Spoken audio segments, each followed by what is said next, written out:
it's like Jeff Irsay was like, this is like the. Oh, all right. Let's turn this team around. What do we need? We need offensive line help. All right, let's go.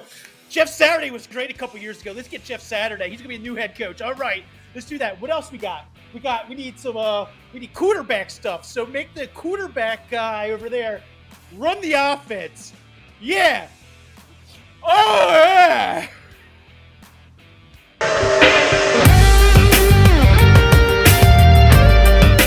Hey, what's going on, bench warmers? We got week 10 coming at you now. What's going on, Barfy? You're down in the Keys. Down in the Keys. Didn't see no hurricanes, no tropical storm Nicole. It was all sunshines and titties. That mic sounds beautiful. It does sound beautiful. Sounds better than last time. Yeah, much better than last time. All right, well, hey, let's get right into it. First things first, you guys are watching this, so hit that subscribe button. Really appreciate it. A lot of work goes into these shows every week. A lot of editing, a lot of a lot of edit and recording. Hit that like and subscribe button. Greatly appreciate it. We'd love to get to 20 subs this week. Let's get started with our must-starts this week. Boom.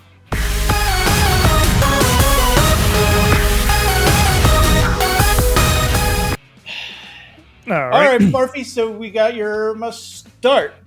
My must-start is Jared Goff. I know. Shut up.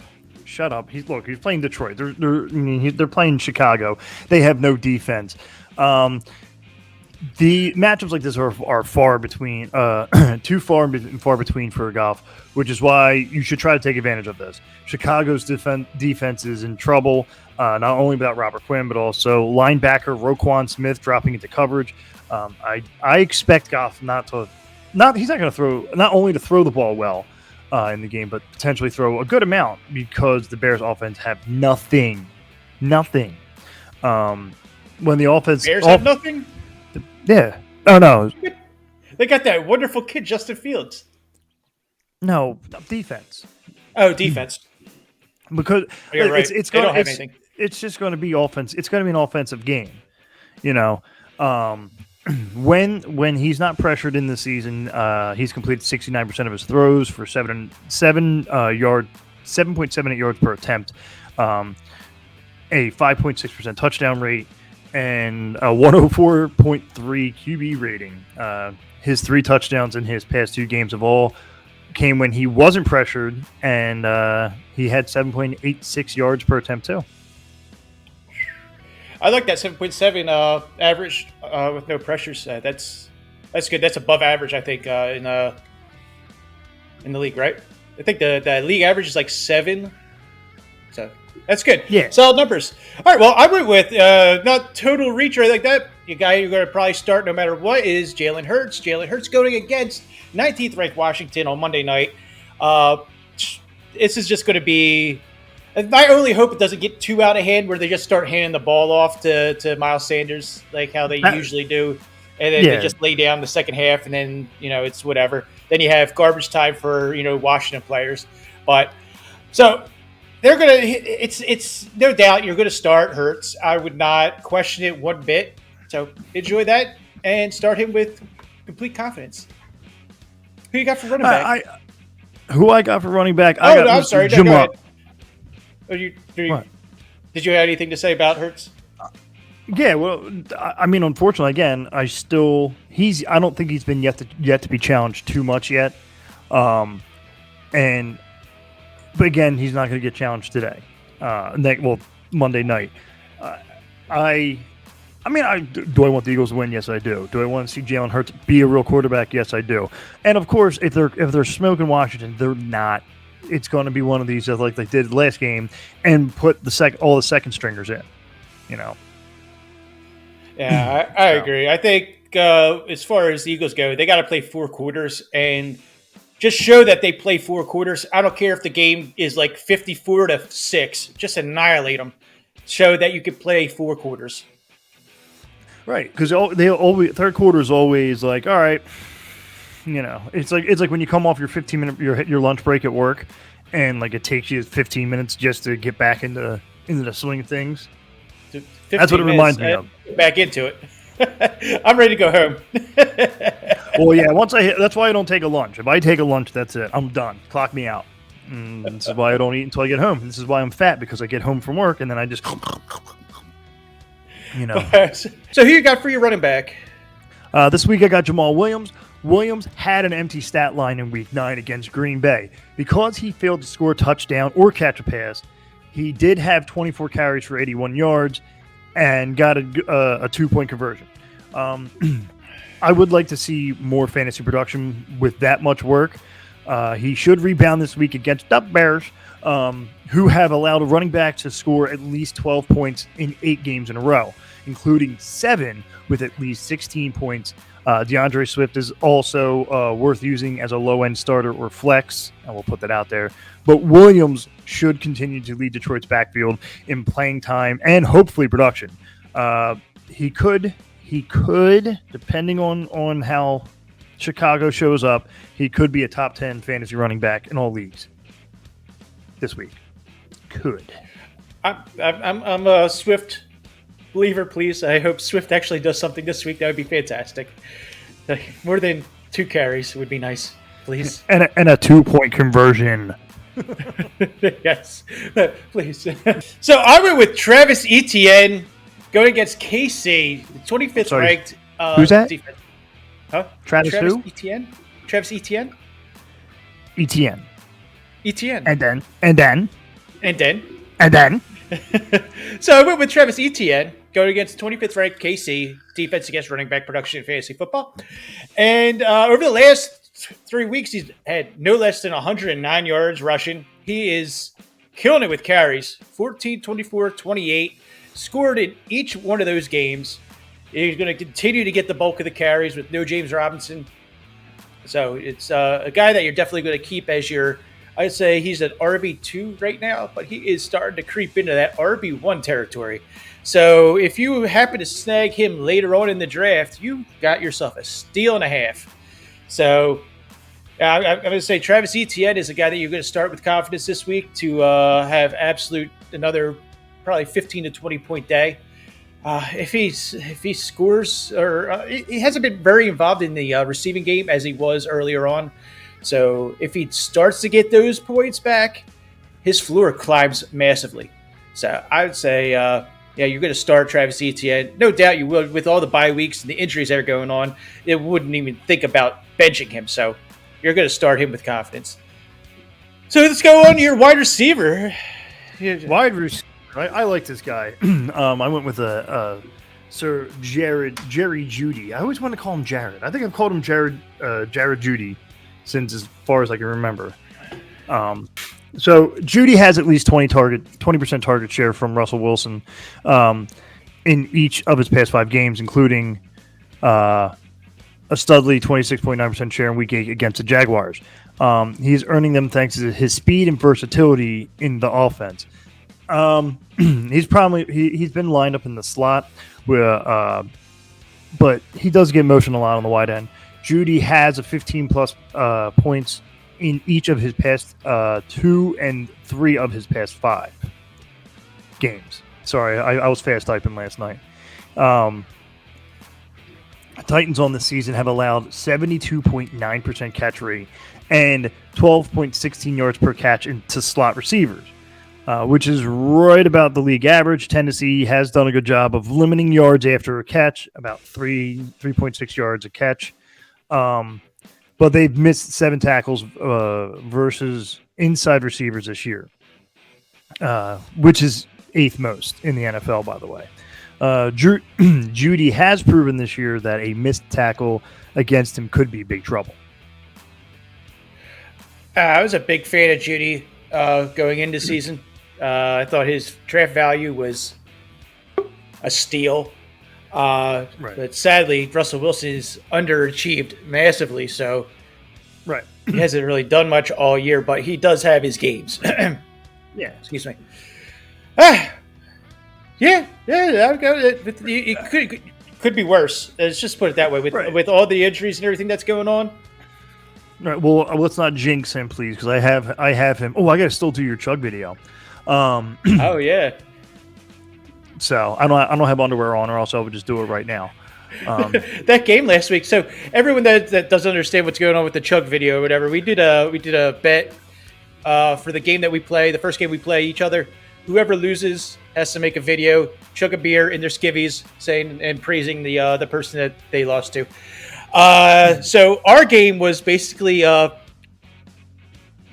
fucked up. it was one of the low scoring games of the week. It was pretty bad. It was a game of fertility. I really wish I had my sound machine here. If I could just be hitting that the fart button. It was bad. It was horrible. No, it was Jon Snow. Both of our teams are going, I don't want it. And then I forgot to put in Derek Carr instead of, and I left what's his name in. But that didn't even matter. I still had like a 10-point lead on you. But anyway, all right. So my wide receiver is Chris Olave. Chris Olave, excuse me, going against Pittsburgh, 32nd against wide receiver production, fantasy football. This is just going to get ugly because when New Orleans offense starts rolling, it's really hard to stop. But the thing is, some of these weeks, they just look like they just don't know what they're doing. I don't understand it. Andy Dalton looks like he can actually throw the ball around. He can hit these guys. Chris Olave's gotten targets of 14, 7, and 9 over the last 3 weeks. The only thing that is missing from his stat line is a touchdown. And going against Pittsburgh, he's going to get this touchdown. He's going to get it because they're so bad in the secondary. So even though you have Mika Fitzpatrick back there, I just see that Chris Olave is going to get it done. And he's a guy you could probably sneak in as maybe a wide receiver 3 flex play or something like that. And I think that would be an amazing play this week going against Pittsburgh. So wait, what is his name? I thought you were saying Crystal Olave. Chris Olave. Chris Olave. Olave. Olave. Olave. Olave. My voice is freaking crackling. Yeah, I know. Oh no, they stole my lunch money. You can't do that to the fry machine. But so it's just funny when I hear some of these names. First, I thought you were saying candelabra, the little white things, and then I thought you said crystal lobby. I'm like, what the? That sounds like a great drink. I'll take a crystal lobby, please. It's got coconut. It's got coconut and passion fruit and all the aspartame you can absorb it. Blue, what's it called? Blue, whatever. I don't know. Anyway, moving on. Blue curacao. Yeah, whatever. I need some crystal lobby and some blue curacao, please. It's like what Sarah would drink on vacation. She's like, look, it tastes like strawberries and magic. There was a bar I went to that was named by Bill Murray, and one of the drinks is called unicorn something, and they literally put edible glitter on the strawberries. Oh man, sounds scrumptious. It was delicious. It was gin in it though, so it fucked you up. So right, moving on. Who do you got for your flex play? my flex player. I went too far in my scrolling. I'm going with Michael Pittman. I suspect the Colts will try to get their run game going with interim coach Jeff Saturday. That's a horrible name. Poor fella. Leaning on his big men up front. That might limit the number of throws Sam Ehlinger makes. But with Ehlinger, Pittman has a huge 29.4% target share, but turned those targets 15 into a 10-7. You might know this better than I did. I saw this. I was like, Monahan might be able to say this right. Has turned those targets, 15 of them, into a 10-75-0 stat line. Does that make sense to you? What's that? 10 receptions, 75 yards? I'm assuming so. And he's run exactly 17 of his 67 routes more than 10 yards downfield. Pittman has more than 12 points in one of his past 6 games, and the Raiders rank top 12 in most fantasy points allowed to wide receivers, but rank number 1 in catch rate allowed to wide receivers at 70%. Their other metrics aren't so bad, including 3.91 yards reception to receivers with 9 missed tackles over the year. They're especially strong against receivers on throws inside 15 yards and save for a 74.3% catch rate.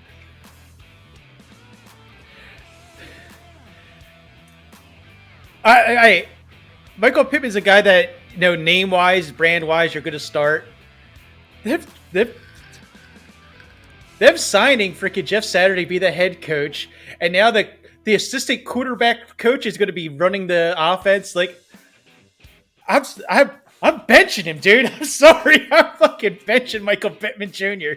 I have him and I'm benching him. I'm like, no, you're not coming anywhere near my lineup with Jeff Saturday running the fucking team. He was just on ESPN TV show last week, and now he's a fucking head coach in the NFL.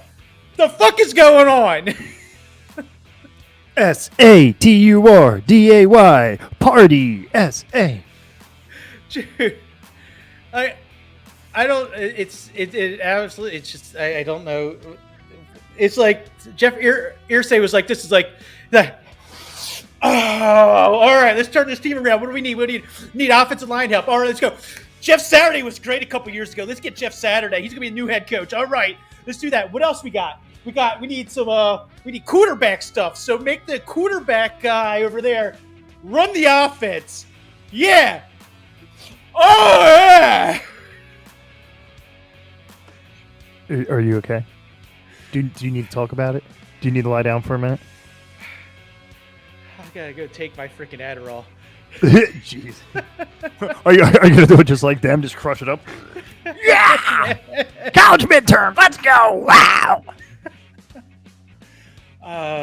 I just don't get it.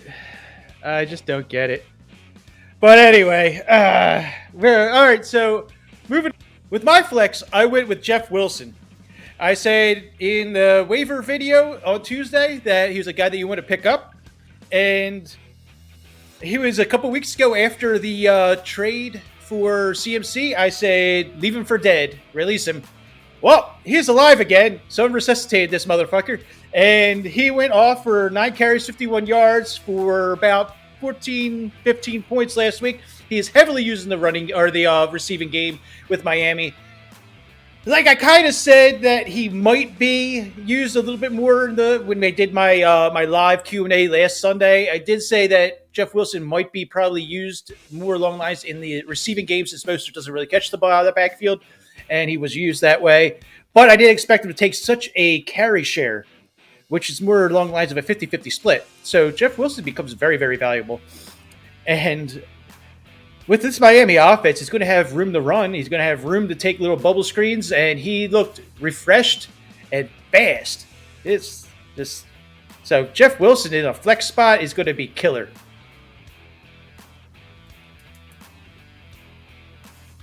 Yeah, you sure? You think about that? You sure? Yeah, sure. So you're redacting what you said earlier then about him? About Jeff Wilson? You retract. A couple weeks ago when after the CMC trade. Oh yeah, I'm gonna take the transcript. I'm gonna black it all out, and then I'll pass it on. Redacting the whole thing. Redact the whole thing. It never was said. What are you talking about? Where? Point it out on the transcript. I don't see it. I feel there's a good Donald Trump meme right there. The gift of him going. What are you talking about? You. Anyway. Moving on. If you're watching this, hit that like and subscribe button. That'd be great. Appreciate it. We're going to be moving into our what's next? Our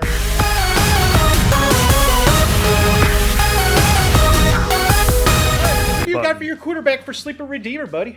I am finally glad I can say this name. It's not on a bust. I went with Tom Brady. I used to hate this man back when he was a Patriot, and then when he went to another team and pretty much did the same thing over again, I went, wow, he's an actual quarterback. He's a real quarterback, But so Brady has been a bad fantasy quarterback this year. He has one game with multiple touchdowns and 2 games with more than 19 fantasy points. For this season, he's just averaging 17 fantasy points per game. But this will be a breakout game for him against the Seahawks in Germany. Guten Tag. That's a 9:30 a.m. game for you East Coast folk. But Brady loves playing international games. He's undefeated in 3 international games in his career, and he's passed for 952 yards, 10 touchdowns, 2 interceptions in those outings, and he scored at least 26 fantasy points in each of those games, 2 in London, 1 in Mexico City, and only needs 258 more yards to break Blake Bortles' record for most career passing yards outside of the United States. Blake Bortles. There's a name, right? It's the only quarterback that knew how to throw to Allen Robinson. You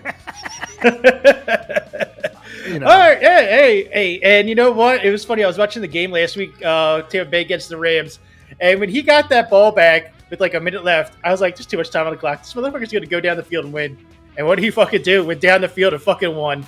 I was like, "You got." Even Stair was like this. I can't believe that just happened. He is the perfect 2-minute manager. It's just, they knows what to do with the ball. Yeah, he just goes, you know what, fuck it. He stops listening to the coach. He's been in the game long enough. He could coach.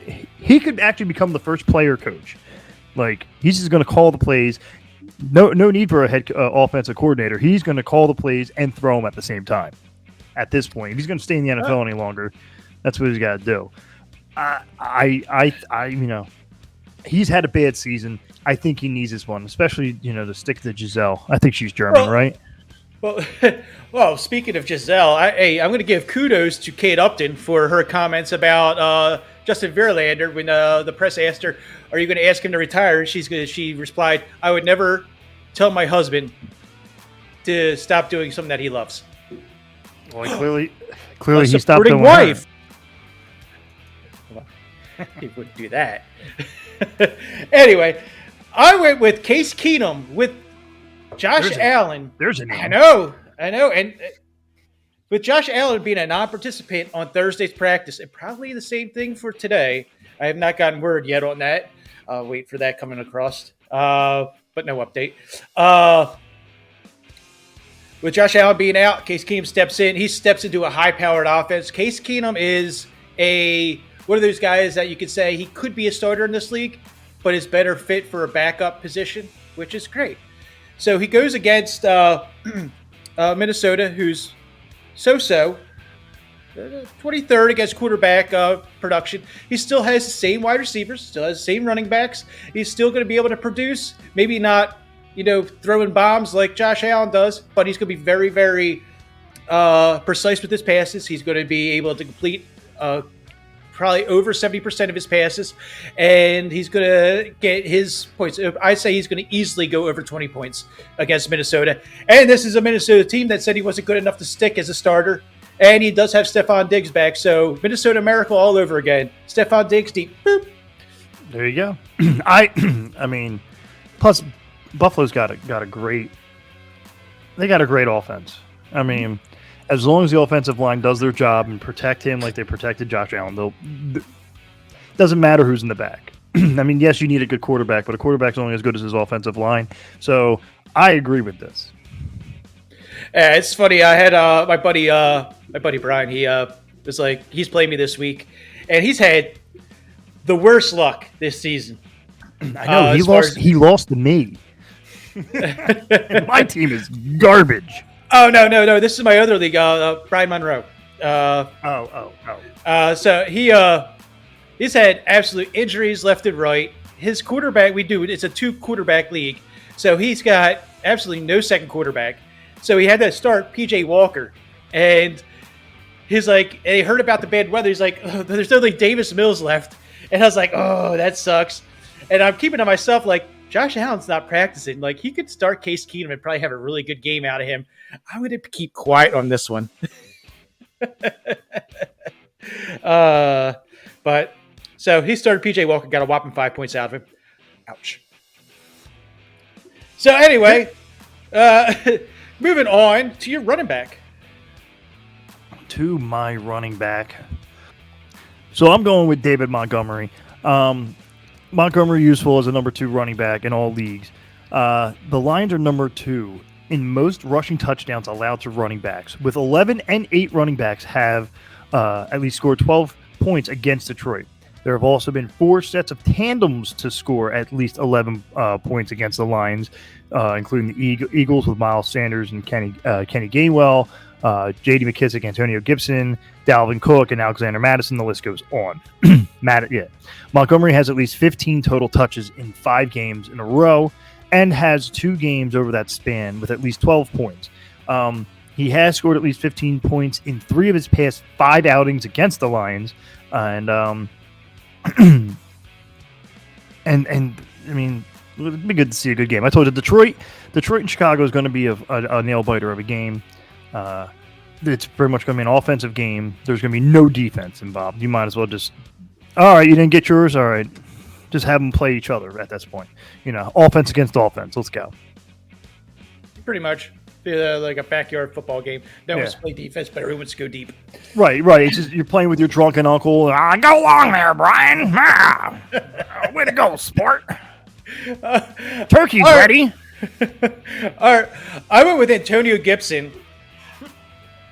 I know you just mentioned him, but Antonio Gibson, I don't understand the whole situation still with them trying to force feed Brian Robinson. Antonio Gibson is the more skilled running back. Coming out of the backfield. He gets a lot of the receptions coming out of the backfield. Tyler Heineke has no problem targeting him for checkdowns. So going against Philadelphia's run defense, which has been pretty since Davis went down, missing Davis, that big body guy that takes on 3 blockers. So eventually when he comes back, that'll shore up that D line. But with him being gone, there's a huge hole up the middle, and Antonio Gibson will take advantage of it. Or to the flat for a nice dump off and outrun the linebacker. You're right, because Eagles. Sorry, keep going. Yeah, especially how out of hand I think the game could possibly get. I don't. You know what? The game might not get out of hand because it's a divisional game, and divisional games kind of have like a different feel to it. These teams know each other, so if the game does get out of hand, then there's going to be a lot of garbage time dump offs to Gibson just to keep the chains moving. And even though that could be a game plan decision to keep doing that. So Eagles, to be fair, the Eagles D-line, you're right. They go up the gut. They've been bad for a couple games. They're allowing about 4 yards a carry on the low side. I was gonna say up without Davis on the low side. Yeah, well, yeah. I mean, you can see them going 7 yards, per snap, and I've seen that. I'm saying 4 yards on the low side, but usually I've seen around like 6 to 7 yards, and that's the only way you're going to beat the Eagles, or even contest with the Eagles at this point is make sure the offense isn't on the field, tire out the defense, time management, which most football teams are struggling with time management. Ron Rivera. No names, Ron Rivera. I'm looking at you, Ron. All right. So who you got for wide receiver? Wide receiver. Yes, wide receiver. I went with Darius Slayton. Slayton might be the Giants' number 1 receiver by default. He has 6 targets in each of his past 2 games, and three of his past 4, he's scored at least 11 PPR points in those games. The Texans have the fewest pass attempts to wide receivers against them this season, and as such have allowed the fewest receptions to wide receivers, less than 10 per game. However, wideouts are averaging a third highest of 14.5 yards per catch and a second highest of 5.3 yards a carry. 12 completions of 16 plus yards for air yards completed. So Giants are still a tough team. Texans, not so much of a tough team. I don't know how they stayed with Philly as long as they did. So they put on the back of that young running back. Yeah. And so I feel, Slayton should have a healthy game, a healthy, good game. Especially, in your flex spot, your number 2, number 3 receiver if you have it. It's bye week injuries. A decent guy to grab on. What are you gonna do? Lose? No, I agree. I do like him. Slayton, I did have him in on a waiver wire, I think 2 weeks ago. Guy you want to pick up because I know they were going to go right on the bye week, but the guy that you wanted to grab a hold of stash because of the schedule and the fact that he is pretty much their number one target. Everyone still pounding the table for Wan'Dale Robinson. Stop. 5'8", little scat back, slot guy. Slayton is the guy to go for. It sounds like an Eagles player. But also, the Texans have 9 wide receivers that had at least 6 targets in Houston for point wise. 9 of the 6, pretty much about 9 of 6 running back wide receivers have received 15 PPR points per game. So, Texans aren't that strong. This should be a cakewalk day. Yeah, I'll see. All right, well, I went with Mooney. Darnell Mooney.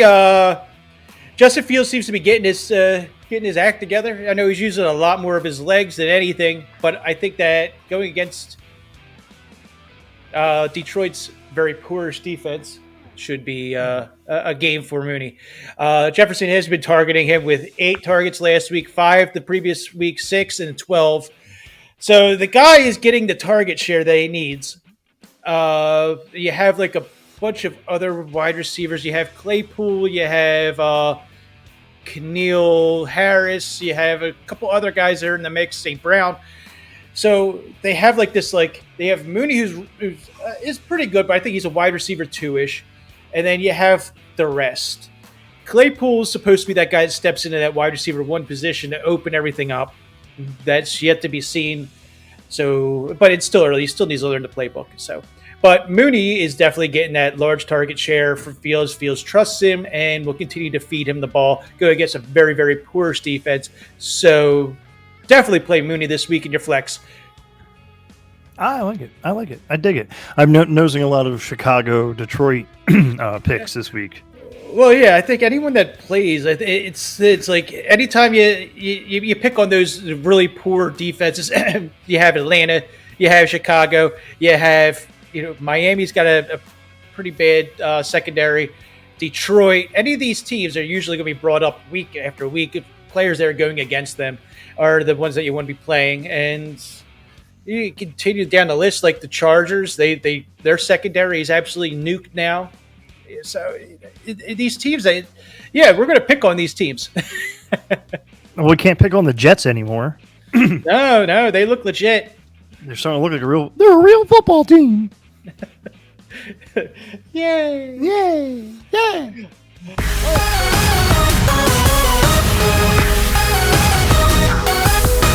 We're going to move into Bust of the Week. That's a bust. I went with Clyde Edwards-Helaire. It's pretty clear that you can't rely on this guy anymore. You might assume he's like a touchdown or bust running back, but he's played 1 snap inside the 10 last week against the Titans, 1 snap inside the 10s prior to that against the 49ers, because Mecole Hardman has played more and had more touches and scored 3 times inside the 10 in those last 2. Simply, you can't trust him. You can't trust him until he gets back in good graces with the coaching staff. Whatever he did, if I don't know, maybe he knocked up with one of the coach's daughters or something. I don't know, but he, don't bet on him.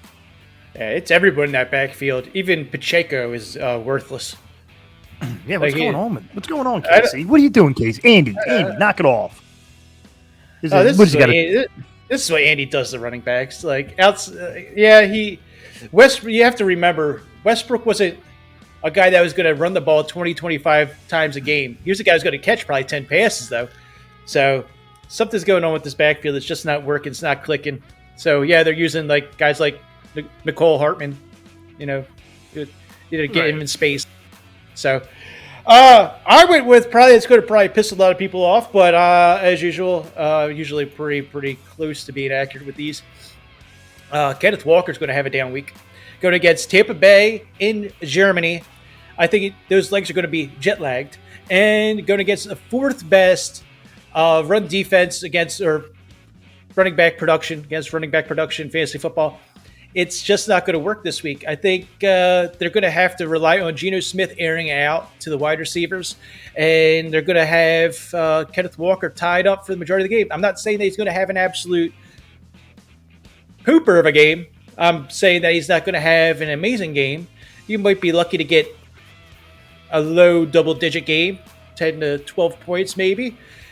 He's probably going to still get 15 carries, but it's probably going to be more along the lines of 15 carries for like 60 yards, 65 yards. He might catch a ball or two out of the backfield, so it's not going to be a very big game for him.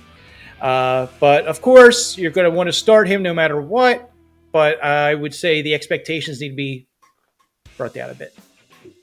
I can agree with that. I mean, these international games, either they're a bust or a bomb. You know what I mean? Like but especially with the jet lagging. I mean, even if you're there for 3 days, it doesn't matter. We've all been on vacation and went, oh my God, it feels like it's 5 o'clock, and being over in Germany, they're 8 hours time difference, 7 hours time difference. Something like that. Yeah. Yeah. So unless you're a Mr. Worldwide trendsetter, you're screwed, dude. All right. So we're going to move into bet of the week. Yeah.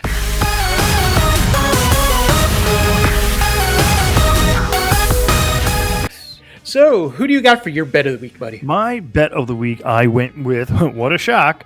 I'm going to say Chicago. They're giving 2.5 points to Detroit. I'm going to go with Chicago for the win. Even with the shitty offense, they still have Justin Fields. Goff isn't really that strong. I mean, he's going to have a good game, but I feel when it comes down to crunch time, Chicago is going to pull this off. I agree. I think,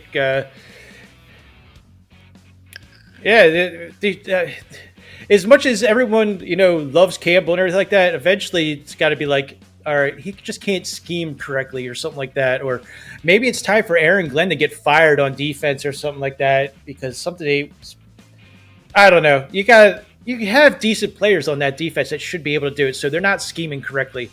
So I don't know. Agree. It might be you might see some firings in Detroit after this game, but I went with Minnesota. I was surprised by this line. Now this line is going to change definitely once Josh Allen is marked out. In case Keenum's in, Minnesota is getting 5 points against Buffalo. Now, hopefully you run out there and you go take this bet right now, because this line is going to swing in the opposite direction when Case Keenum becomes the starter for the week. So I'm taking Minnesota right now, getting 5 against Buffalo. That's you take that bet. Oh yeah, you do that. Oh yeah, yeah, clearly. So, but hey, if you continue to watch to the end, hit that like and subscribe button. Greatly appreciate it. And hey, I gotta get out of here. You gotta get out of here. So we'll all see you on Tuesday. Real quick, I do want to make this announcement real quick because Shot Collar Roulette, November 19th, 1 p.m. It will be live streaming it. This man over here is asking the questions. Me and the Bald Bastard are going to have these beautiful shot collar strapped to our throat. He is going to annihilate us. Don't forget, 1 p.m. Eastern Time, November 19th, YouTube Live, Facebook Live, Discord, all over the place. Don't forget about it. I can't wait to shock your ass. Well, with that being said, thanks, guys. We'll see you on Tuesday.